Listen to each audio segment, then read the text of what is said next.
쌤, 저 문제를 한국말로도 어떤 얘기를 해야 될지 모르겠어요. 라는 질문이 있죠.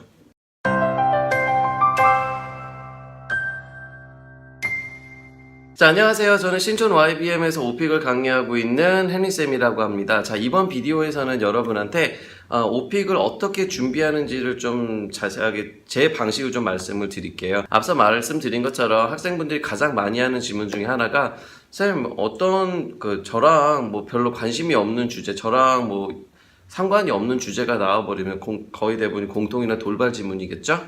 나왔을 때 한국말로도 어떤 얘기를 해야 될지 전혀 모르겠어요 라는 질문을 많이 하세요. 자, 그럼 뭐냐? 당연하죠. 여러분들이 영어가 지금 원어민이 아니고 많이 좀 어색한, 아직도 편안하지 않은 상태에서 관련이 없는 주제가 나왔는데 그거를 한국말로도 뭔 얘기를 해야 될지 모르겠는데 영어로까지 해야 된다면 정말로 여러분들 말씀하신 멘붕 상태가 온다라고 말씀을 드릴 수가 있겠죠. 자, 그래서 대부분 학생분들이 그런 문제가 나오기 시작하면 이제 시험을 망한다라고 생각하시는데요. 자, 저는 다른 강사님들과는 좀 다르게 여러분들 공부 방법 준비를 좀 해드릴게요. 제가 생각했을 때 이 방법이 제일 맞거든요. 자, 여러분이 처음에 오픽을 갔을 때 제일 준비해야 되는 건 뭐냐면 제가 1차 개강 때 첫 번째 주에서 하는 것처럼 모든 문제 유형을 한번 파악해 보셔야 돼요. 그리고 듣는 연습이 되셔야 돼요. 자, 앞에서도 설명드렸지만 오픽은 듣고 말하는 시험이에요. 지문이 아예 없어요. 그렇기 때문에 문제를 듣지 못한다면 말을 할 수가 없죠. 어떤 문제를 냈는지도 모르니까. 그리고 문제 유형을 파악하지 못하면 그 문제의 핵심 내용을 모르고 그냥 자기가 하고 싶은 얘기를 하는 거죠.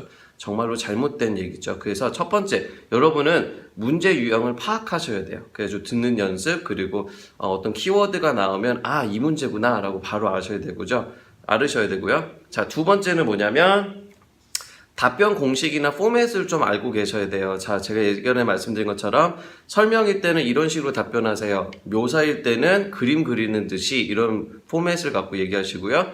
비교 질문, 그리고 단순 비교도 있지만 시간차 비교 질문도 있단 말이에요. 그러면 시간차 비교 때는 과거 때는 어떻게 설명을 하고 비교를 해주고 현재는 어떤 식으로 비교해주고 이런 방법이 머리에 있으셔야 돼요. 자, 그래서 이게 먼저 되셔야지만 이제 답변이나 이게 나오겠죠.